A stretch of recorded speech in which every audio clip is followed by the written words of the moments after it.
Welcome to part 3 of the Scrapy tutorial. I'm going to expand on part 2 now. I'm going to show you how we use our web scraping Copilot extension to do a lot of the heavy lifting for you with writing parsing logic, so you don't have to find selectors and you don't have to do all of this stuff, and it will create all the page objects for you, and it will write tests for you that you can use and make your life much easier when you're writing spiders. So we're going to start with the project from the original part 1 tutorial, not the one we did in part 2. So the first thing that we need to do is we need to make sure we create an item. I did this in part 2, but we're going to create them fresh here. So we're going to do import attrs, which is my preferred method, then define class book item. Now to make this seem a bit more useful, we're going to create a lot more fields here. We'll have all of these, but we're also going to pull in the extra fields that we want from this page too. I just grab this one open again. Let's say we want availability, number of reviews, UPC, and that will do. So we can have availability, number of reviews, and also, what was the other one I said we could get? UPC.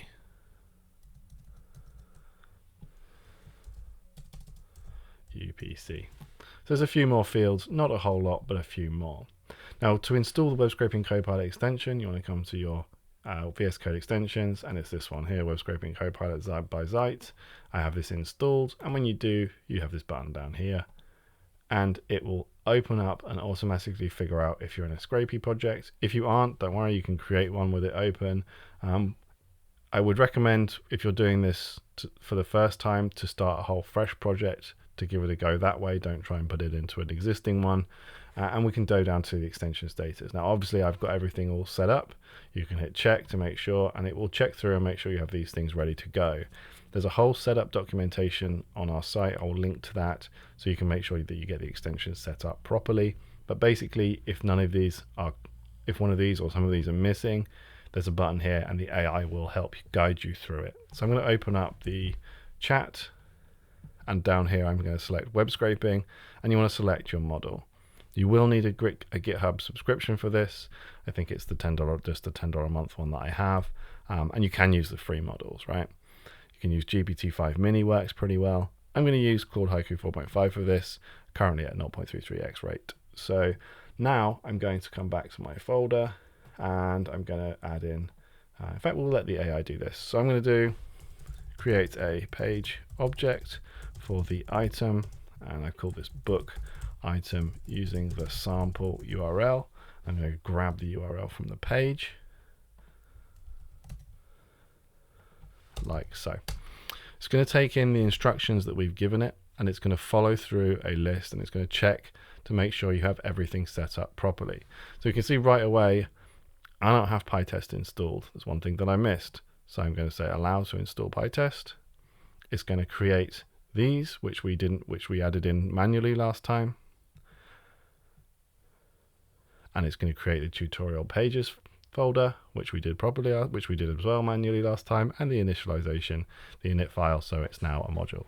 And it's checked everything for us, and now it says, hey, you're ready to go. What it's doing now is it's creating a fixture for the page, for the sample page we gave it. And it's going to install these somewhere down here. They're up here. And what this is an HTML of the page. So we have that there here. And then we have our expected output, which is from our item, which is why I said, for this item up here. So you can see it's running through the MCP server, which is installed locally on your machine. No information comes back to us. The MCP server is a list of very specific instructions that we've created for the AI.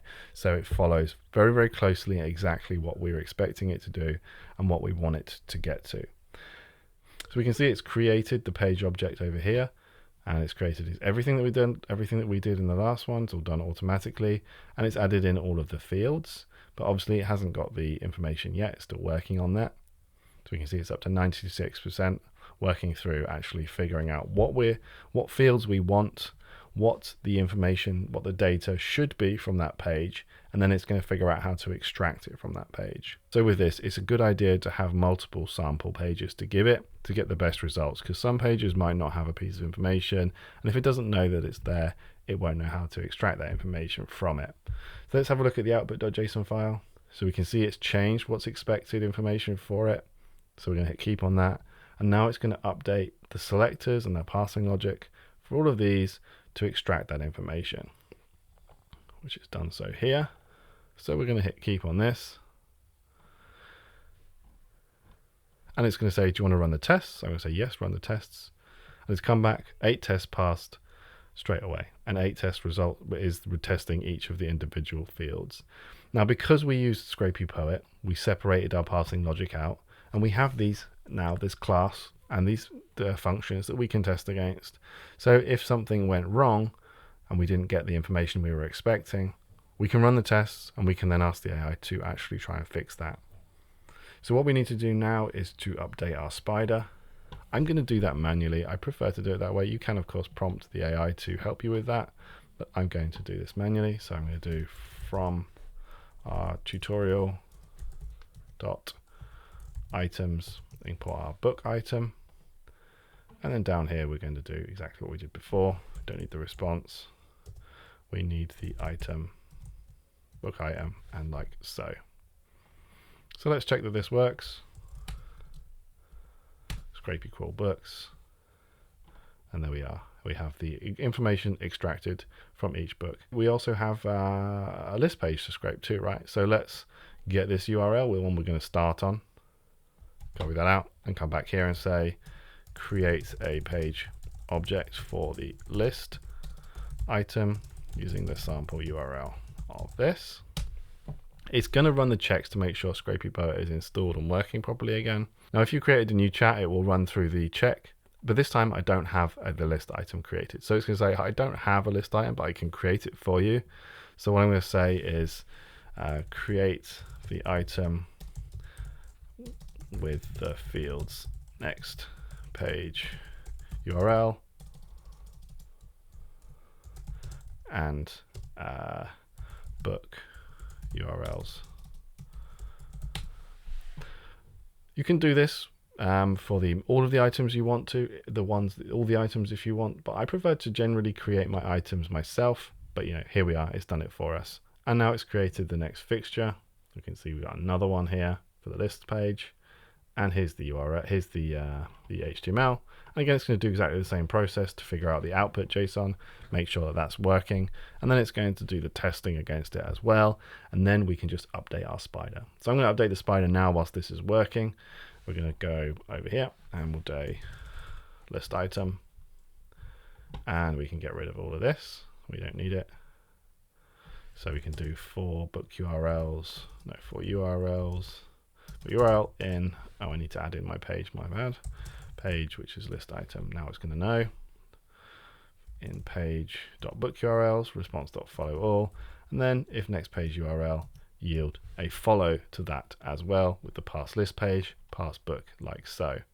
Just waiting for this to finish, but you can see now we've ended up with the spider exactly how we wanted it to be in the same way that we had it before. Here's the output JSON for the new page, which looks about right to me. We can see these are all book links, and this should be page 2. Looks good to me. And it's going to update the page object, which is here now. If I minimize this one, we can see here's the new one. I'll hit keep on this. It's changing a few things. Run the test fixture. 4 tests passed. Perfect. All tests passed. Oh, handy. Let's come back over here. And now let's run Scrapy crawl books. That's nice and quick.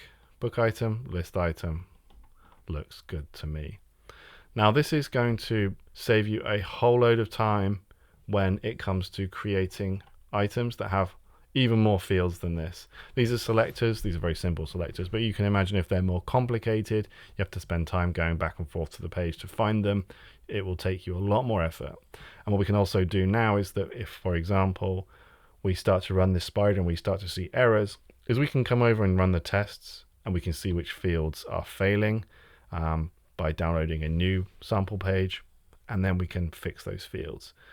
So we're going to save ourselves a load of time. And you'll see me using a mixture of this extension to create this for me, and also using the AI as well with Copilot autocomplete in the right places to make my day a much easier when creating these Scrapy projects. So that's going to be it for this part 3. Hopefully you've got something useful out of this, and remember, use our extension and make sure you use Scrapy Poet. It's going to make your life so much easier.